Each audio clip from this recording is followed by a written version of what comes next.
A friend asked me what 30s feel like because, well, she is scared of turning 30. Yep.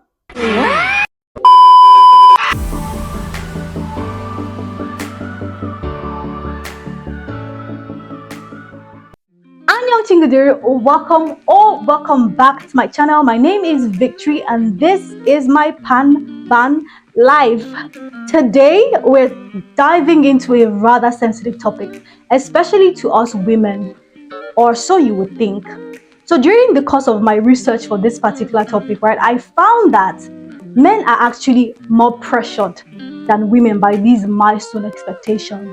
Another rather surprising discovery is that Gen Zs are actually more pressured by these milestone expectations than millennials. Can you imagine that? I couldn't. According to this 2022 research by Relate, a relationship charity, I don't even know what that means, but yeah. But according to this research, 83% of Gen Zs are pressured or feel pressured by milestone expectations compared to 77% of millennials.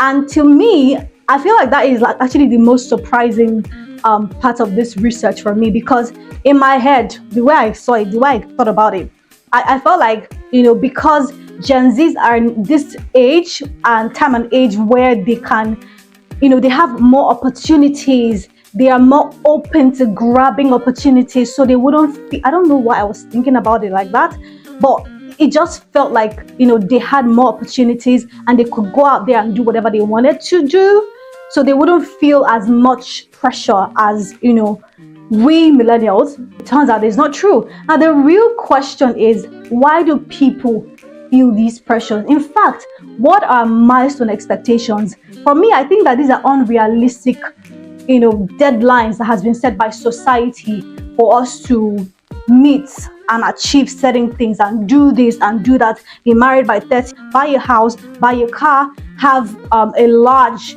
investment or savings and whatnot. And it's ridiculous. I was discussing with a friend about this and I told her something. I said it's ridiculous to have a generic time frame for every single human being when we are all, products of different circumstances, very uniquely dynamic circumstances. Why am I focusing on 30s, you may ask? Because obviously these milestone expectations are not limited to 30s, they spread across different ages. But because this is where it starts. She's not as pretty as she was when she was 29. Stop it. Get some help. Like, suddenly at 30 you're expected to become super serious with your life. You're not let off if you make mistakes. You're not supposed to make mistakes. So in your 20s you could make mistakes and you'll be let off easily. Well, those are supposed to be your discovery years, your fun years and whatnot. But once you're 30, you are suddenly supposed to be serious, because 30 is old. Who made that decision? It doesn't make sense. 30 is not old. I'm here to tell you that 30 is not old.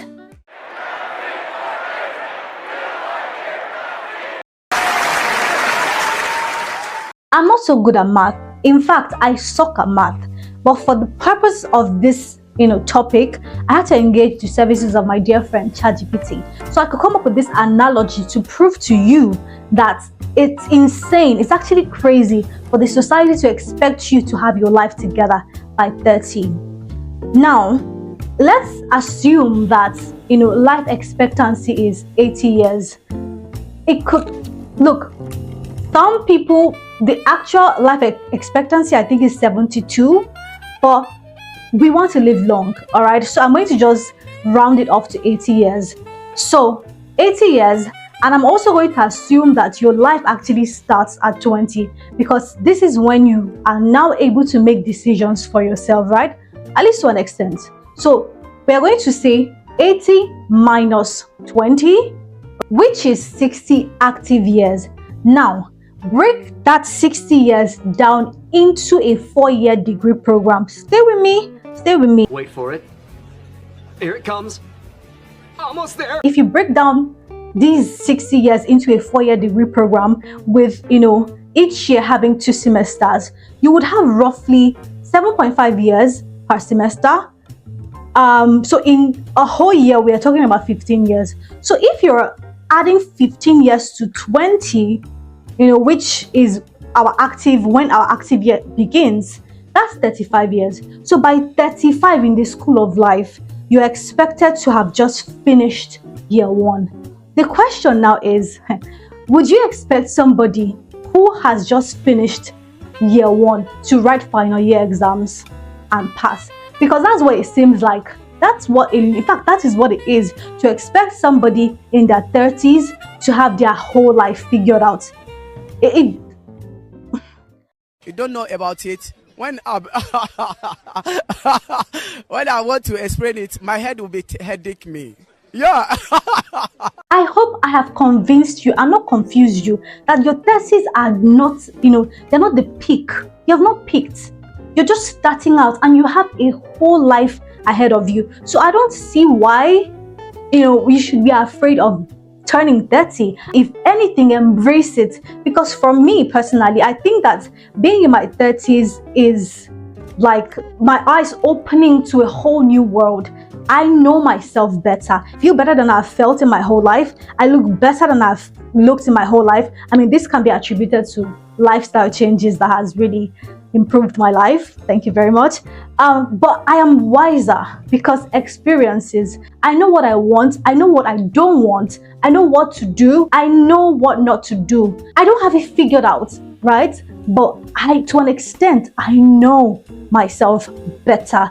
So it's not something to be afraid of. Now, I know that some people are going to say, but there are people who have achieved these milestones now. Yes, there are. But have you considered their circumstances? Are they the same as yours? Probably not, because we are all unique. We all have unique circumstances and destinies. The variables of our lives are different. Do you understand? You can't there's no your mates. There's no my mates in this race of life. You are on your own. You're running your own race. So you can't say because Mr. A or Mrs. B has achieved so and so and so, and they're my mates, so my age mates, so I'm supposed to also be able to do it. No, because their circumstances, the circumstances that have allowed them to achieve those things are unique to them. Do you understand? Now, even in the lives of people with seemingly similar circumstances, right, you would see that the results cannot be the same. I'm going to give you an example, and this is not in any way from a derogatory point of view, right? Take DJ Copy and her sister Temi, for example, right? Both daughters of a billionaire, grew up in the same home, probably went to the same schools, have the same lifestyle, but there's an aspect of their lives that is different from one another, right? And that is the relationship aspect. Temi is in a stable relationship, probably married. You know how these billionaires do, she might be married and you will not know. Copy is single from what we know, right? And according to the society standards, a woman in her 30s, because I think she's around 31, 32, I'm not certain, a woman in her 30s who is unmarried will be considered a failure.